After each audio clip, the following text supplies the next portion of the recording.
Hello, rollers! Welcome to another episode of Infodump. I am one of your hosts. My name is Colin. I use they and he pronouns, and my fabulous co-host. I am the other of your hosts. My name is Hannah. I use they, them pronouns. How are you, Colin? I'm dandy. I'm so excited to find out what new piece of horrifying Gygax lore or otherwise you have brought to me. Yeah. I know. I'm so excited to hear about another puppet TTRPG I adjacent. don't have a puppet, but I do have another really cool thing that is kickstarting right now that I'm very excited by. Oh, fantastic! To bring to you. I have something. I have dour WotC news, which is amazing. Amazing. Well, you know, this is a show about contrast, if nothing else. Yeah. Welcome to Infodump, the show where we get together and talk about all the things that we usually like to talk to each other about. We do. News and horror stories and TTRPGs and all of these things. Yeah. How are you doing? You know, I'm doing okay. It's getting warm finally in the Bay Area. It has been kind of unseasonably cool for the last few weeks, even like last 2 months, I feel like. And it's finally starting to heat up.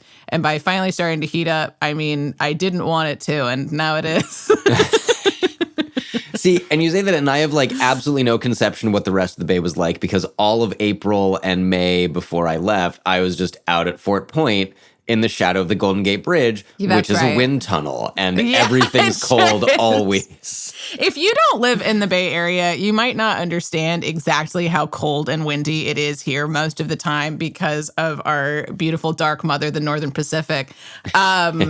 She is cold, she is harsh, and she is beloved to me particularly. And she keeps it a balmy 60 to 70 degrees in San Francisco most of the time. I'm usually in favor of it when I am in a wind tunnel underneath a bridge. Yeah. It's a little that particular delta, it just parlays to like just straight like 60 mile per hour winds just through there constantly, and you're also in the dark because you're underneath the bridge. Oh yes. So there was one night of this show that I was working when the ranger was like, "Yeah, we had to close the fort because of the wind, so be careful up on the roof." Like when I went up there earlier, I didn't even leave the like shadow of the little turret thing that the spiral staircase that you walk up, and I just held the wind meter out, and it was like 65 miles an hour, and then I went back downstairs. But you be careful up there. You're about to unlock the spell fly in real life, and you're not going to like what happens after really that. Really not. All right, speaking of the spells, let's do the thing. Hannah, shall we roll these for the first news story? Yeah, let's roll for initiative. And we'll see how the digital dice roller does versus a physical die. All right. 7. I got 11. There we go. It's a nice little pair of numbers. Yeah, we like it. Okay. All right. Hannah, take it away. All right. I guess we're going to start with bad news first. So back in April, you probably already heard about this. It's no longer super like current news, but definitely something worth talking about is that so Jeremy Crawford and Chris Perkins both left Wizards of the Coast at the beginning of April. Both pretty accomplished designers who'd been with Wizards for a pretty long time, to the leads on 5e 2024. Perkins in particular, if you've seen any of the promotional material for 5e 2024 leading up to its release, you've probably seen him. He was kind of the face of that particular release. It does sound like at least Chris Perkins was kind of scheduled to retire. You know, he's been working with Wizards of the Coast since 1997. Started by working on Dungeon Magazine in 1988. Has worked with Wizards in some capacity for a very, very long time. Jesus, that's like close to 50 years. Yeah. Well, he was go born back to in 1988, yeah. 1988, yeah. It's so 1988. Bonkers. about the 30. I think he said something like 28 years formally working with WotC. That sounds like good time to retire potentially. Yeah. So it's like, he's been with the company for a while. Career accomplishments include he was the story manager, story designer for Curse of Strahd.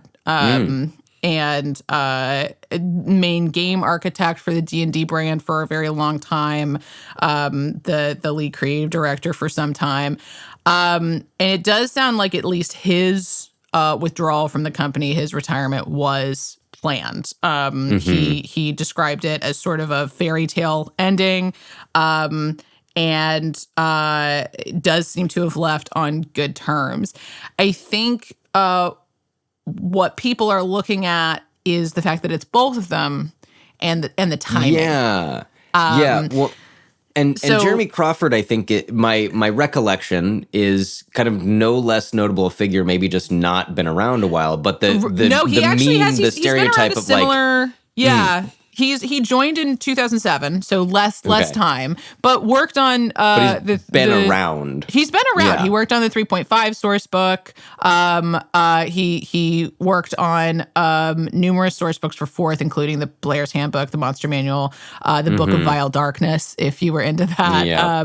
He's one of the lead developers for 5e, co-authored the 3 rule books with Mike Mearls, and also worked on he's worked on like something like 30 titles. And seems to be unfailingly polite about responding to people who tweet at him with questions about mechanics, like, consistently. Yeah.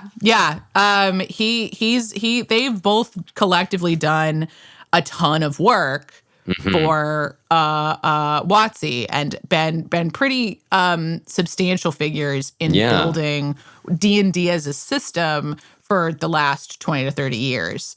And so their exit from the company, their kind of joint exit in like the month after the final source book for 5e 2024 dropped, it has some people feeling pretty nervous about what the future for D&D might hold. Understandable. That is a huge wealth of generational knowledge. Generational, both in terms of like the landscape of RPGs, specifically to D&D, and in D&D's own editions. Like, that is a whopping great brain trust that is walking away at this point for presumably good. Well, I think it sounds like good reasons if they've been there for that long. People who've been paying attention know that it has not been a cakewalk at WotC for the last few years. There were pretty big layoffs in December of 2023. Hasbro laid off about 1,100 employees in December of 2023, and then another 800 in January. It was a 20% workforce reduction for Hasbro across all of its own properties, including Wizards. And there were more layoffs recently with the elimination of the Sigil team, which was working on that virtual tabletop for them.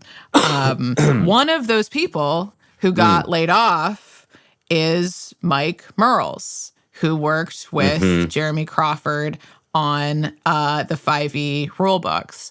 Right.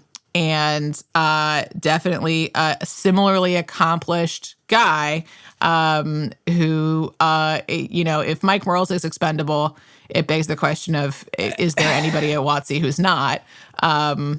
Well, according to whom? According to whom, right. I think I have a number of thoughts ranging around, like, is this the kind of late stage capitalism we're in, to what does this mean for the future of D&D, to what the fuck were those idiots thinking, and I guess in order, it's like, well, yes, late stage capitalism is utterly terrifying, and no one, including 20 plus year industry vets, apparently are immune to bullshit reductions in force for no apparent reason, except the bottom line isn't quite bottom enough. Which does not speak well. I mean, nothing Hasbro or Wizards of the Coast has done recently speaks well of them, except greenlighting the Barbie movie, which that was Mattel. I'm like, Fuck, wasn't it That was Hasbro? Mattel. Isn't it the same fucking thing? All right, I don't know. All right, never mind. Fuck Hasbro. Yeah.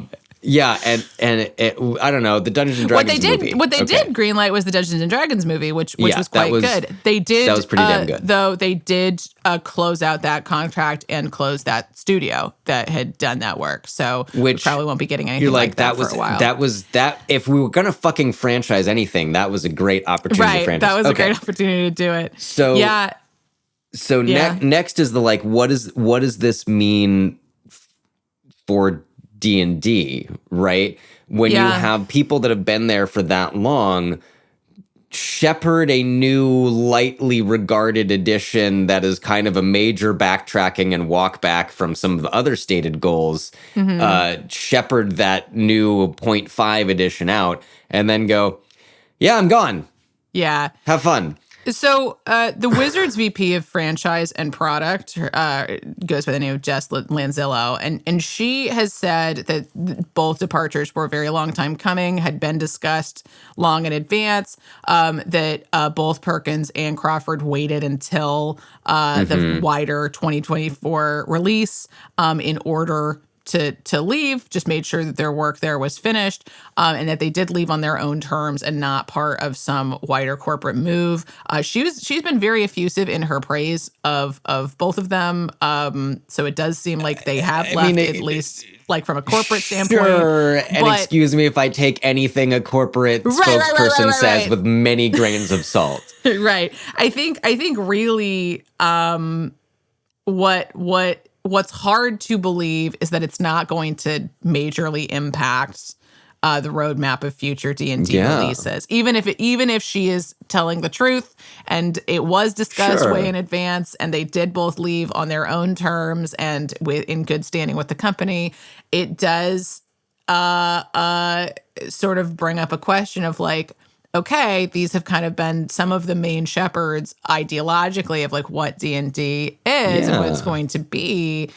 Who is taking the reins of that, and what ideas are they going to bring to the table? And then also, I think with my background in the gaming industry, just this sense that layoff culture is really affecting all spaces of corporate creative production, in terms of this kind of ideology that like the people who make creative things that like allow us all to move forward in the world are expendable and replaceable. And we have AI to do that now. So what do we need the people idea that for? like creatives are AI is interchangeable. more creative. The only thing it is faster. The only thing. Well, and also worse. Like the thing about generative AI is that it's taking from people.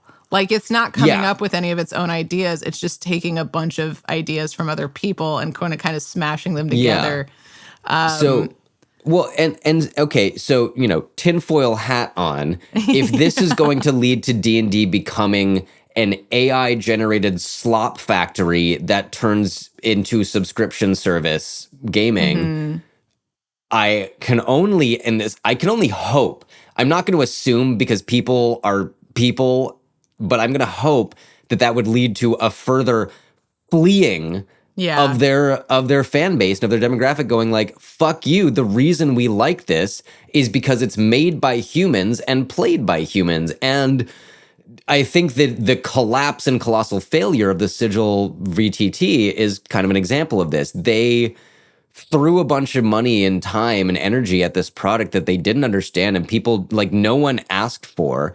And my understanding of it, and I think we talked about this, was like trying to make it so you didn't need a DM.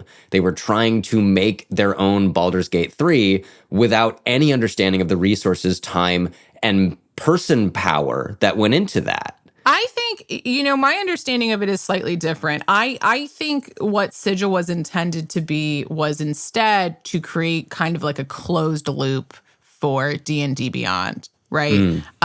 D&D Beyond and its purchase a few years ago by WotC has been a huge moneymaker, especially since they've done things that made it less convenient to use, like eliminating your ability to buy like it's subclasses and spells from books without purchasing the entire thing.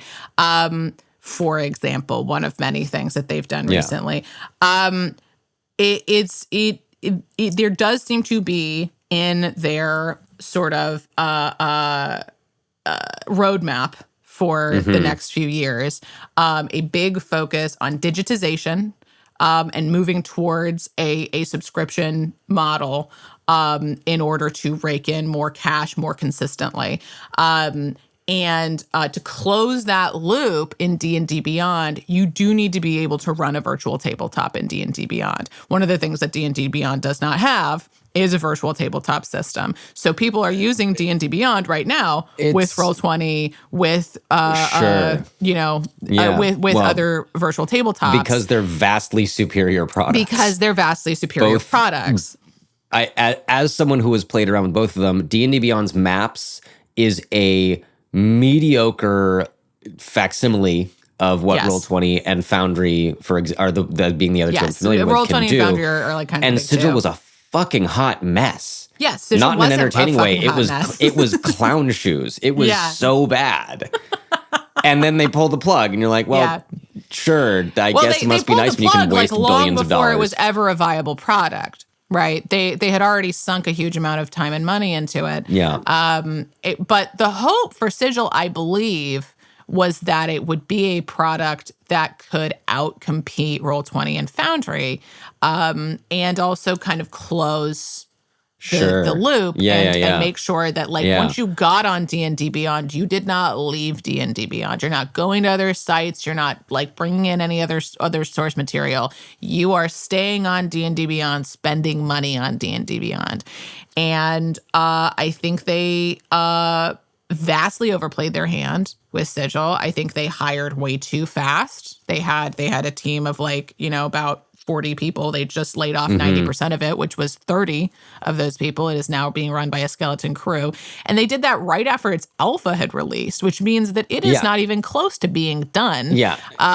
So it seems like they've sunk a lot nice of money into that vote for of no nothing. confidence from your corporate overlords if you're on that team, Well, and also it kind of a covert admission of just complete mismanagement of that project, right? Yeah. And I think that's kind of what we're looking at top down. On a pretty wide scale is just total mismanagement. As a side note, I am consistently thoroughly amazed by the way spokespeople for anyone from politicians to corporations to your fucking city government, I don't know, can find the way to not ever say, well, we made a mistake, and so we decided to not do that anymore and make it better. It's always, we're restructuring radically to enable us to revitalize this intellectual property that is so valuable to our well-intentioned customers that we would do anything for. And you're like, not a single fucking word of that was true. Not a single admission of well, we sort of misread what people wanted. We created a product that did not yet really have a consumer. We did it in the dark without utilizing the resources of our competitors who have already created a similar product. We spent a huge amount of money on it up front. Not really knowing what we were investing that money in. And then once we got to the alpha build and saw how bad it was, instead of realizing that alpha is a very early stage in development and making our investments accordingly, we freaked out and pulled the plug. Just the continued missteps of not understanding both their audience and what their audience wants and being able to do anything about it. Wrenching this back to the original point of Jeremy Crawford leaving. Jeremy Crawford and Chris Perkins. And Chris Perkins and the many layoffs.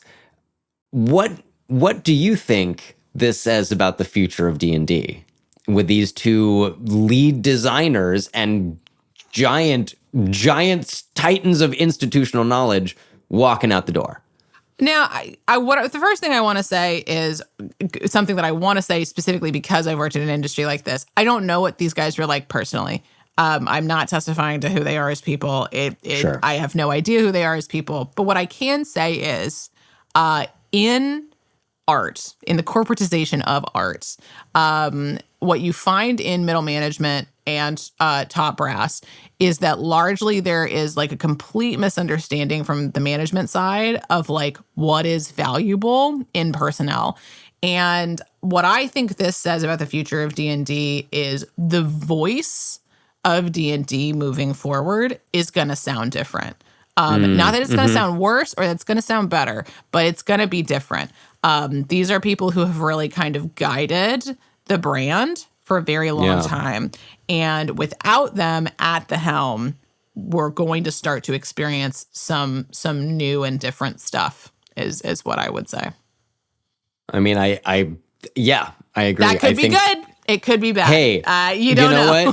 What? when they hire replacements, well, let's like dive into them and see now what it says. Lanzillo has gone on record saying is that people who are already there have had their responsibilities expanded. Not that they've been promoted into those. They've just had more work. Because why would you give people a new title and more money when you can just give them more responsibility and work instead? That to me was like a grenade in my head. Like I like that was when the bomb went off, where I was like, oh my God, you fucking assholes. Like you just had these two people who were carrying a lot of responsibility on their back walk out the door, allegedly like you knew this was going to happen way in advance.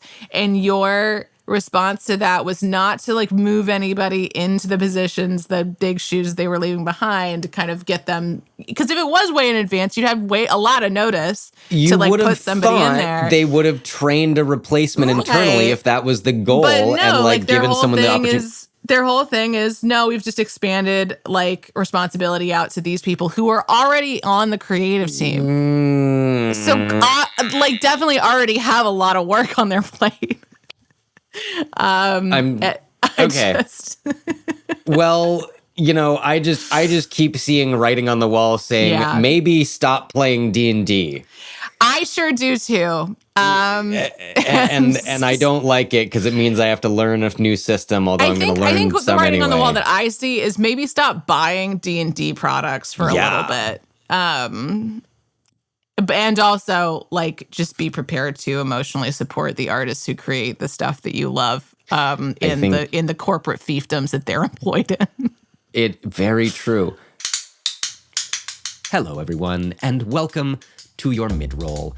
It is I, your host, Colin, here to thank you once again for listening. It is so nice and so important, and it feels so good that you are here with us.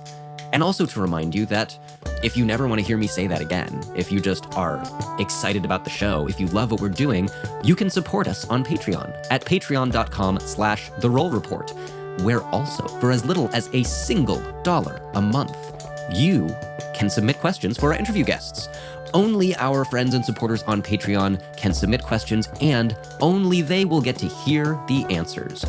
We've got some really incredible guests coming up as usual, and if you want to hear their answers to your questions, head on over to Patreon. Also, you can follow us on social media. We are at The Roll Report Cast on Instagram and TikTok, and now on Blue Sky. Ooh. Follow us there for announcements about upcoming guests once they have been booked, and then you will find out if you have interesting and amazing and unusual questions for all of them. But thank you so much for listening. That's really all. We are so grateful you're here with us and hope you are enjoying this episode. Back to the show.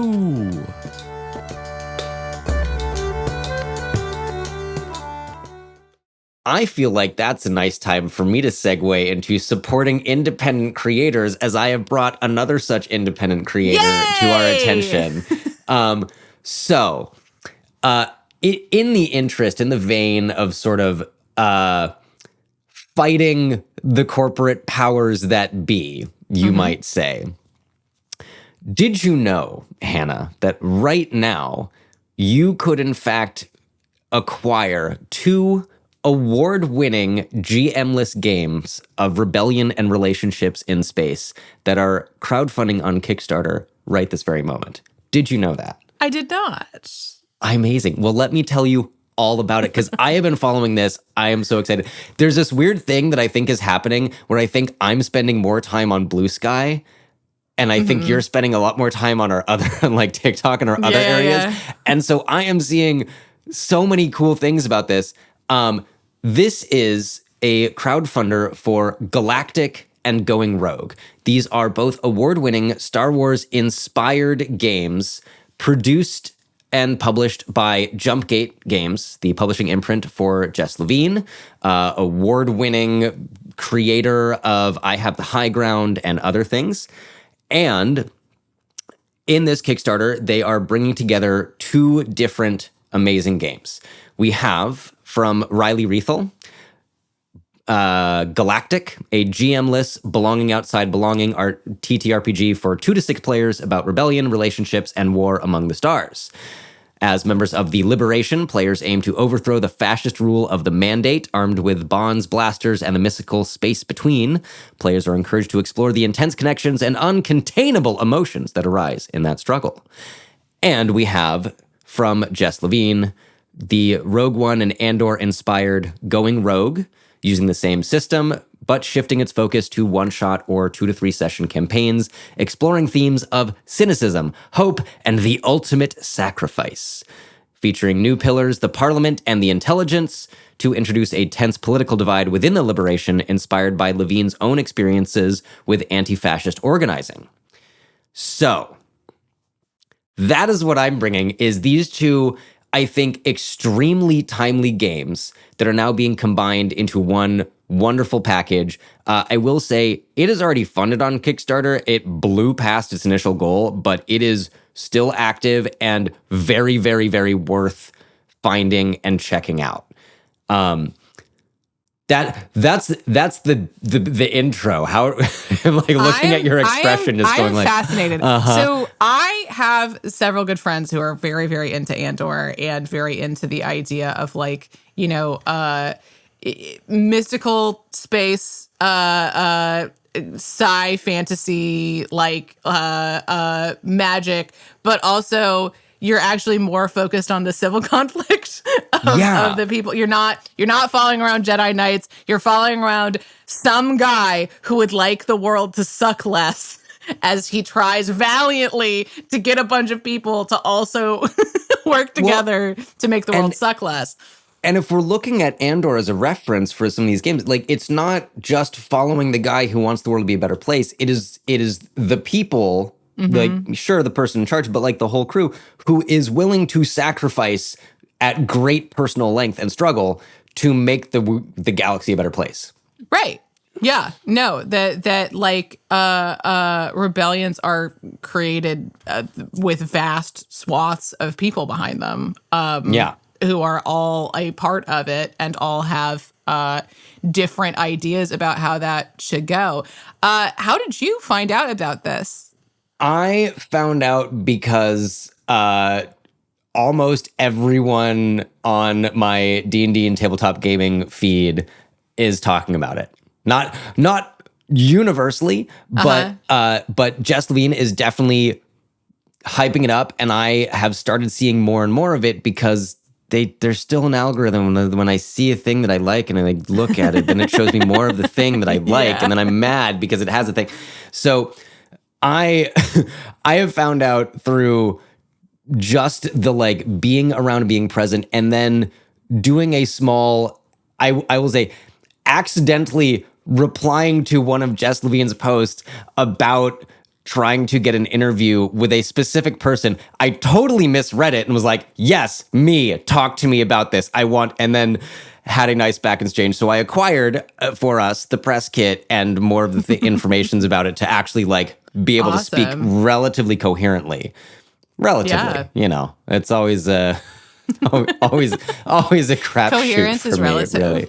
Coherence is very relative. I love the idea, though, of like gamifying, you know, leftism is such a diverse space and activism progressive leftist activism is also such a diverse space that I do think that it is kind of a hotbed for conflict.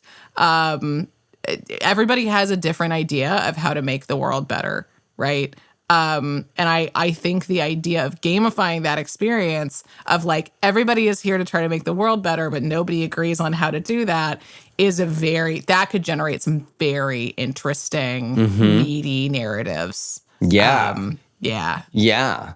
I will, so like, just as an example, one of the things that caught my attention was this post from, this is at jessfrom.online, Jesslyn, on Blue Sky, that said, "Missing Andor, wish it ended differently. Tell your own story of burdened space rebels giving everything in their fight against fascism with the award-winning Andor and Rogue One inspired RPG, Going Rogue, and Star Wars Trilogy's inspired Galactic." I love like, that. yes, I'm here. I'm so here for this. Yeah. And I love like their two taglines, Galactic, rebellion, relationships, and war among the stars. And for Going Rogue, cynicism, hope, and making the ultimate sacrifice. Well, I know so many people in my life who are like very interested in having the opportunity to tell like new and different stories in like a Star Wars adjacent universe. I think this would go over like gangbusters among my friend group. I mean, I really, so, tell them about it. We'll have the Kickstarter and other links in the show notes. There are also a number of actual plays that have already done demonstrations of this, where those things, including Party of One, and One Shot, featuring players like Nala J. Wu, Ife Nwadwe, Natalie Watson, Kendo, and some of the designers, including Jess Levine. Like, go check it out.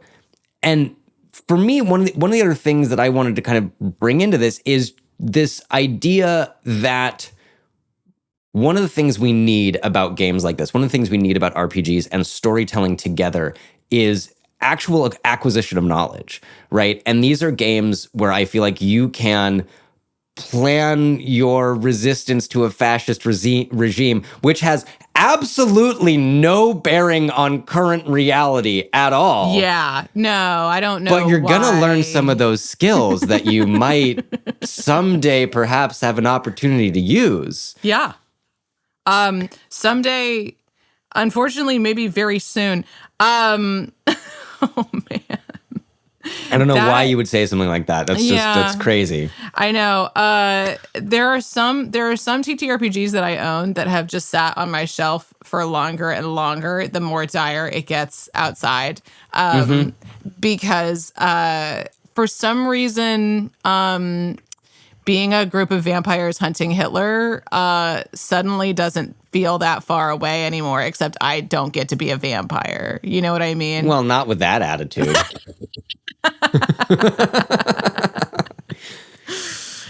Oh my goodness! Get some fangs and some black and I'll call work yourself on one. it. And who's gonna say no? If you just threaten to bite people, it's probably gonna go over really well. Yeah, I've got a cat who does that, and he gets his way most of the time. All right, shall we read some horror stories? Let's read some horror stories. Let's do it. Yeah, check out Going Rogue and Galactic and Going Rogue. There will be links and horror stories. So wait, I gotta find mine. I definitely I did save one. See, I thought maybe you had. Well, we've been planning this episode for a little while, so we've had time to load up on TTRPG, horror, and D&D. Am I the asshole? We have.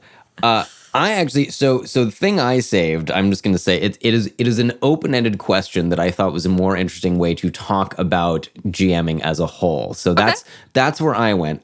Do we want to roll these again? Or do you want to stay in the order and you go for it? Either way. I'm happy to go first. I've got take one. it away. And it does have an update. So Okay. what I would say Love is that. we talk about the original post and then we go to the update and see how everything shook out. Let's do it. Lay it on me. So this post is titled "Started a new higher level campaign, level 10. A player seems to take setbacks / fights not going well pretty hard. What can I do?" I thought this might strike a chord. Okay. Colin and I currently are playing a game where we are playing above level 10. Not a level that a lot of people get to, unfortunately, in most standard D&D games. So I figured we'd jump into this one. Yeah, let's do it. Me and a few friends started a new level 10 campaign a few weeks ago and have managed to play quite a few sessions already. All of us are in our mid to late 20s. Me and the player in question, let's call them Jay, started D&D within the past 2 years, while the others are veteran players. This is Jay's first campaign past level 6. Me and Jay have played in several campaigns and one-shots together, and they usually handle unexpected obstacles and mishaps with good humor, which is why the situation has really surprised me. From the second session on, it became apparent that Jay was struggling with the complexity of the rules, and especially the vaguely worded ones that the DM has to make calls on. And with the sheer amount of nonsense TM the enemies have at this level, for example, all the resistances, immunities, and special traits or abilities, they take unexpected obstacles quite hard, often pouting, groaning, or looking clearly upset at things going sideways. In one of their harder fights, where the NPC was resistant to most of the party's go-to damage types, Jay was incredibly stressed out and even looked near tears at one point. I thought they might get up and go home mid-combat. I was very surprised and concerned at this reaction. Jay only relaxed once the enemy was at low HP, and they then apologized for overreacting before. I am a bit worried that if they get into a harder fight, like let's say an enemy who's immune to a lot of common damage types or has advantage on more saves or uses legendary resistances, that Jay will not be able to handle it. At the end of the day, D&D is just a game, and I want to be sure everyone is having fun, but I also don't want to nerf high-level enemies or take the challenge out of the game. Is there anything I can do? Ooh, that is a tricky and complicated question. Yeah. Immediate response, as always, talk to your player. Yeah, you gotta talk to Jay. You have to talk. And I guess my approach, if I'm thinking about this, like this is something that I feel myself. When I, for example, high-level druid, forget that there's a fucking counterspell available to my opponent when I'm like, yeah, I'm gonna fucking make an earthquake happen because I have 8th level spells now. And they go, no, you're not gonna do that. And I'm like, well, fuck you. And fuck me too, I guess. Right? As someone who experiences this exact thing, remembering that it's a game is the thing. Like it is undeniably unsatisfying, soul-crushing, and like verge of tears to think that you're going to get something really cool or let off a great spell or like land a big attack, and then you're like, fuck, they don't take that kind of damage. Other fun one that I'm remembering right now, number of years ago, Discord server that I've referenced previously, doing this big thing, and we are fighting, some Queen of the Fae, something. I have my paladin who behaves like a barbarian run in, and someone has like gifted me their better warhammer, and I'm just like laying into this thing with a +3 warhammer because that's level we're at, immune to all bludgeoning damage, full turn, completely wasted. And also, because we used like the dice rolling bot, it's not like I can hit them once and discover that that's the case and then drop the hammer and use another weapon. Whole turn gone. So, all that being said, play DM. If you are writing this and you are asking how do you talk to this player, I think it is the out of character. Hey man, these things are going to happen now at high levels. The enemies have just as many tricks as you do. Yeah. And it's not personal. It's not personal. I am not here to fuck you over. I am here to challenge you. And I need you to know and understand that the enemies you'll be facing are going to challenge you and are going to have resistances or immunities. And sometimes the legendary resistance where they can just say, nah. Yeah, I think like I really sympathize with this on 2 counts. One is that I am also a very competitive, emotional person. And, sometimes if I'm playing a game where it's just me and like onus for like wins and losses are on me and not on the rest of the team, like it's just me alone. I sometimes I can take that really hard. I can like still get upset if I'm like losing really badly. But in general, I think I experience less embarrassment when that's going on than I do when I'm in a team setting. I think one of the added like difficulties of wanting to do well in combat in D&D is that if you're not doing well, you don't just feel like, man, that's disappointing for me personally. You can also feel like by extension, embarrassment because you're letting your team down. You're like, man, everybody watched me do that and fail. And my failure also affects them. So it becomes this kind of like emotional cascade of like, man, I'm not just like fucking up by my own standard. I'm also failing my friends. And like this, like I understand that becoming like emotionally overwhelming very quickly. And I've experienced that at the table as well. What I would also say is if this is Jay's first campaign above level 10, there's a huge amount of stuff that's different from level 6 to level 10. There's a lot of stuff to learn, not just about enemies, but also in your own kit. I got brought into a campaign at level 9, a campaign that had basically been going for a while. And I got brought in when things had already been going for like 2 years. And so my character came in at level 9. She's a druid. I forgot I could wild shape. For a while, to the point where I had to build it into the character that she just doesn't like to do it because we'd gone through so many combats with her not doing it and almost dying that I was like, okay, this has to be a personality trait of hers because otherwise I like being a person. I have to just go, I just forgot I could do that. Yeah. Well, and there I think this is, ties into things we have said about making sure that your players are well prepared. Yeah. Right? If this is Jay's first campaign above level 10, whoever's DMing and or just the other players at the table with more experience, I don't like to should on people, but they probably should have said, "Hey Jay, let me tell you a little bit about what happens when you get to high levels, especially when we get into combat." Yeah, like more groundwork maybe could have helped here. But you can always do it now, right? Yeah, you can always come in and be do like, it now. "Hey, like here's what's different at this level. Like, do you need any help?" You've been going for 2 or 3 weeks or whatever they said, and you have time to like avert this looming potential tragedy now. But it does really, from the way it is written, seem like Jay was not well prepared, either by his DM or by his friends, or both, as it might be. And that happens, but that seems to me kind of like a big factor in why it was so overwhelming. Yeah, the reason why you're so surprised by this reaction is because this probably isn't like them. Like this is probably not the way that they usually react. They're probably very out of their element, is what it sounds like. Well, there is an update. Talk to your players, guys. Okay. There is an update for this one. And the long and short of it is a lot of people gave them that advice. It's like, hey, you need to talk to your friend.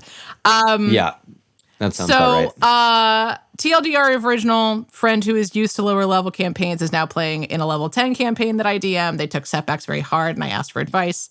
I just finished talking to Jay. The conversation went really well. They said they felt bad about their previous overreactions and are still really enjoying the campaign and want to keep playing. They said the main issues making them get frustrated were, 1, they realized during fights they don't fully understand all their abilities and spells, or they don't fully understand the implication of the wording of those rules or descriptions of those spells and abilities. And 2, during the tough NPC fight I mentioned in the OP, they got in their head and felt like they were making everyone else not have fun or dragging the combat down because their spells and attacks weren't working since the NPC was resistant or immune to a lot of them. They mentioned they find it hard to think on their feet at this level when a strategy falls through. They said they don't want the combat to change, as in for me to nerf anything, but they want to understand their abilities better and roll with the punches better. I also apologize for not including more magic items and unintentionally making combat harder. We also talked about things monsters can do at higher levels to watch out for in terms of resistances, immunities, custom traits. It turned out Jay had never heard of legendary resistances before, so it was a really good thing that we talked about it. Yep. On my end, I decided to try and fit in more lower level encounters so Jay can get the hang of their abilities with less pressure. One of the other players messaged me today to say they would really like more low intensity encounters anyways, as I had been planning fewer but very high stakes, difficult fights for most sections. I will also be fitting in more magic loot. So thank you for the advice. That pretty much addresses everything that I would say. Yeah. It is.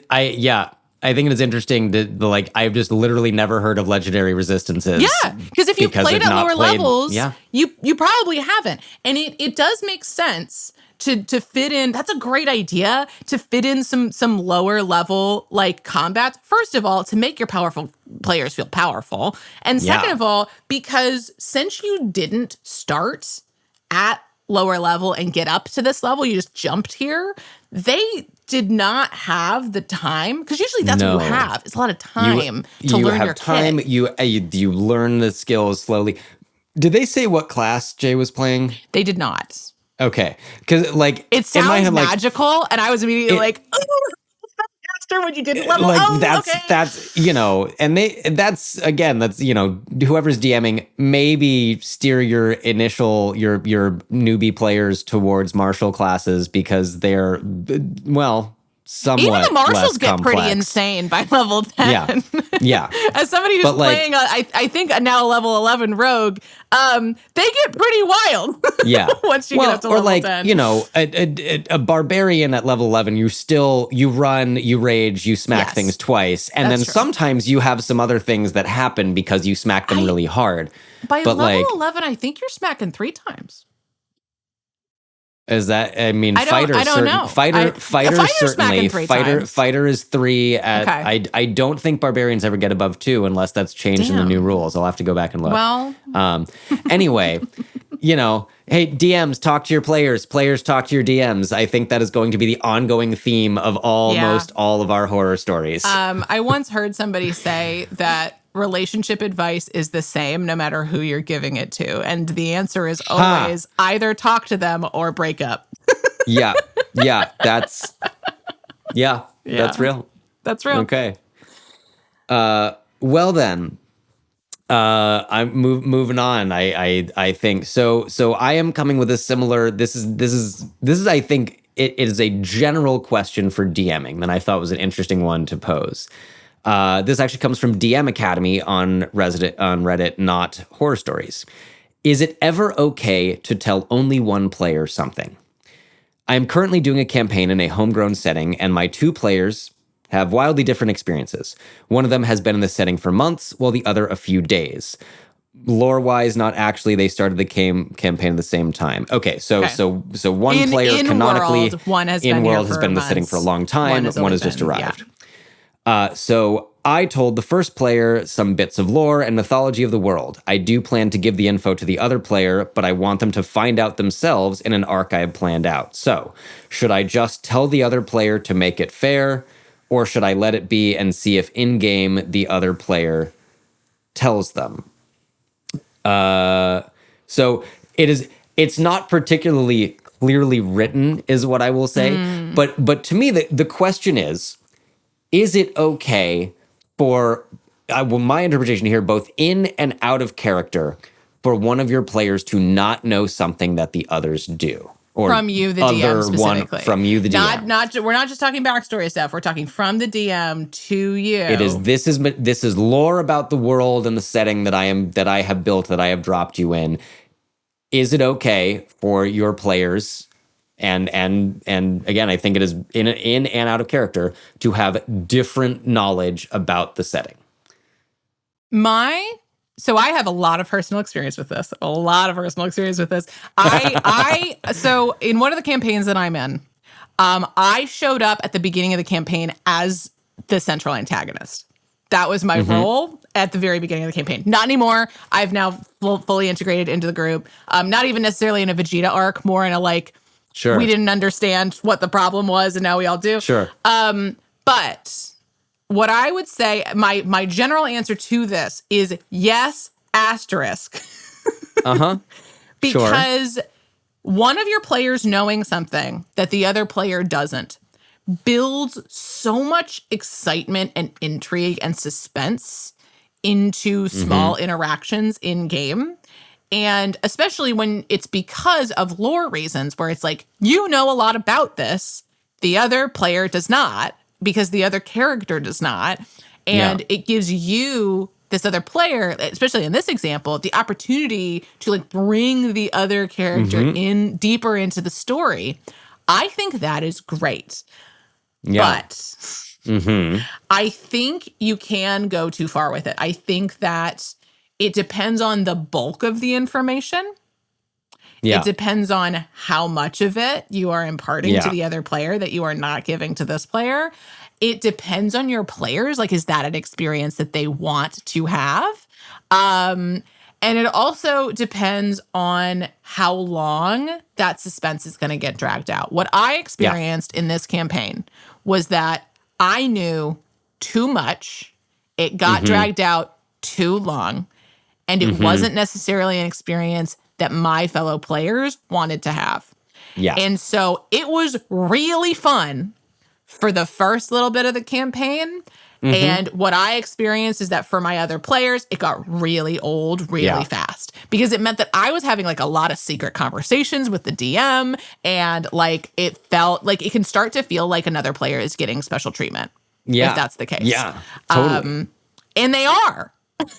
That's why it feels that way. Because they are. Well, and I agree with you. I think I'm going to tie this back to managed expectations, where there's a way that I could see of doing this, of as a DM telling your whole table, hey, everyone, this player and their character are going to get something more and special because of their backstory and who this character is. I want you all, the players, to know and understand that. And to what you were saying, like, if I was a DM, I'd be like, it's not going to drag out forever.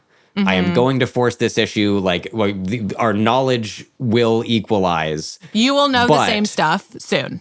I think also it's like it also matters what the purpose is, right? Yeah. You don't want to give players secrets that they keep from each other for no reason. You want it to be there to build some kind of dynamism into the story of your game.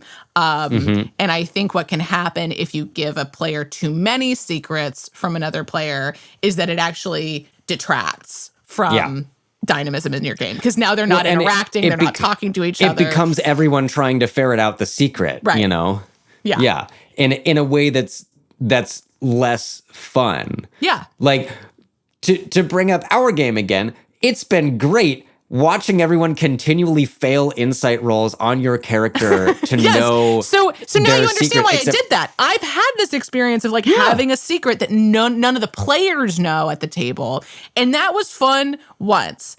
But in the interest of like the style of the campaign that I'm in now, where I am, for those who don't know, playing a warlock patron who's been trapped in the body of their warlock, and nobody else knows about that.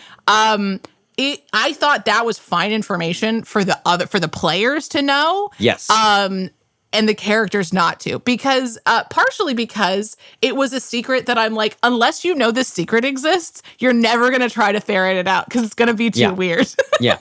And things that I'm going to use like that, I think that we're doing well if people want to consider keeping backstory or other secrets from players. Like, one, you are playing this character in a way that, like, there is repeated times of odd, weird shit happening for other players to be like, wait a minute, I'm sorry, what? And for us, it's been hilarious to watch them continually fail insight rolls against your very good deception. And I think specifically also very fun for them. That's really the key, is that is also fun. I try to usually, like, when I can tell the bit is getting old, I try to pull it back, because it's only as fun as the other players are experiencing. and I think the other part of this is, for us, like, I trust all of you guys to separate what your character knows from what you, the player, knows. Yes. I because I have seen a number of these examples, that's not true at every table. Sometimes your players really conflate what they know with what their character might know. And you're like, dude, your character was 6 rooms away when that event happened. You do not know what is going on. Yeah. The infamous DM, you're not there. Yeah. You can't do anything. Yeah. And so, it works out great for one character to have this secret, to have this little bit extra knowledge or lore about the world when you have a table that's cooperating and happy and people are into it. Yes. It's kind of the same problem as like playing a lone wolf character in D&D is that character works in linear media that the audience is not participating in because it's linear media, and it can be like, they're going to open up at this specific time with this specific event. When you're playing a lone wolf at the table, you are playing a collaborative improv game wrong. You have to like kind of constantly feed your fellow players like, no, I am cooperating with you, and you are, here are things of interest and ways into like my character's sphere. I agree, and I also like, I think my addendum or my slight twist, like, you can play a lone wolf, but you have to play that opening up arc earlier. As somebody who plays lone wolves all the time, yes, the key is that you have to give them ways in to you. Yeah. And I think the same thing applies if you have secret knowledge that another player doesn't have, is you have to constantly lend them inroads and do little sprinklings of like, oh, you see a thing, you experience it, like, it seems like I know things that you don't, that you could ask about. It seems like I'm a devil trapped in a wizard's body. All humans like talking about how they just want to drink congealed blood for breakfast, and can they send a live rabbit to my room for dinner? Like, please. All humans do that, and right? one that loves you and trusts you, so that the betrayal will be worse. Yeah. Oh my God. Yeah. Amazing. I think that's what I would say is yes. Yeah. And yeah. There's a slight update or edit. And the contextual way this is written makes it hard to parse. Edit or update, I discussed this with my player, and they said it was fine after I told them the whole story of me telling the other player and my reasons. He said he wanted to wait till later to find out. So okay, so I think that sounds like. It sounds like Reddit gave you the exact same advice that we did, which is you should discuss with your player and make sure that they're okay with that. And because I love not having information that I then have to figure it out at the table. I love that. Yeah. I really enjoy experiencing that live. Like, I think actually I'm one of the only people at the table where like my secret is just like open knowledge to the other players, where it's like they know what my secret is. I love getting to like ferret out all the information that's going on with everybody else. I think like discussing it with their players ahead of time is a really good idea. And it makes me pleased that like in both of our cases today, we're like, Reddit's got the right idea. Like I do appreciate that at least in the D&D forums, people really seem to put a good foot forward and provide advice based on communication, empathy, consent. Yeah, rare W for Reddit. Right? Hey man, like any subreddit is going to have its own share of assholes and or amazing people. And I got to say, at least DM Academy seems to have like its share of angels rather than assholes. Yeah. So thanks, Reddit. Good job. Thanks, Reddit. Good job, mods and commenters and r/DM Academy and others. And we'll be back with more info to dump on you soon. We'll figure it out. If you have thoughts about Jeremy Crawford and what's Chris? No, Chris Perkins. Tell me again. Yeah. Chris Perkins. If you have thoughts about Jeremy Crawford and Chris Perkins leaving, why not share them with us? We will read them. If you have thoughts about anything we've shared on this show, as always, we've just dumped a lot of info on you. Go ahead and Uno reverse dump info on us. Yeah, we would love to hear from you.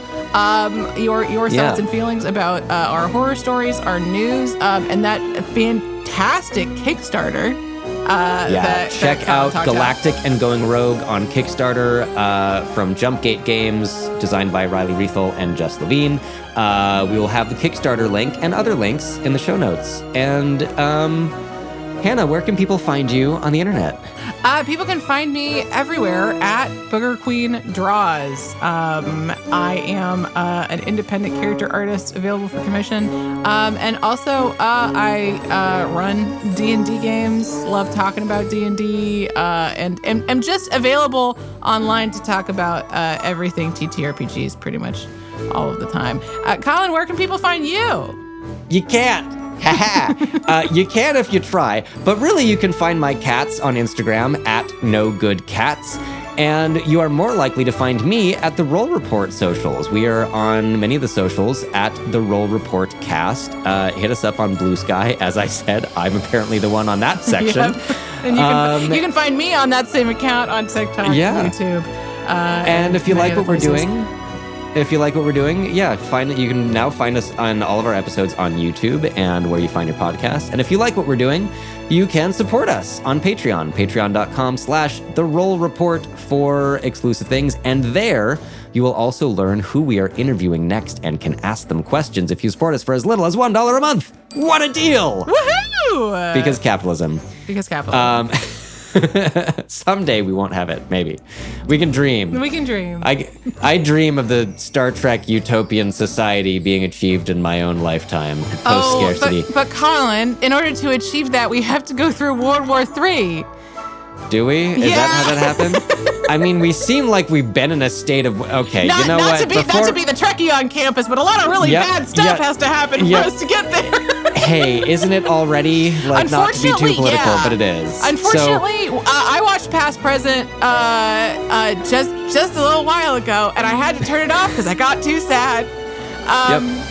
Anyway. So as a remedy to your despair, why not pick up great games about rebelling against fascism and destroying authority called Galactic and Going Rogue, available now on Kickstarter. Yeah. And until next time, stay cool. Keep rolling dice. Yeah, keep rolling dice. All right.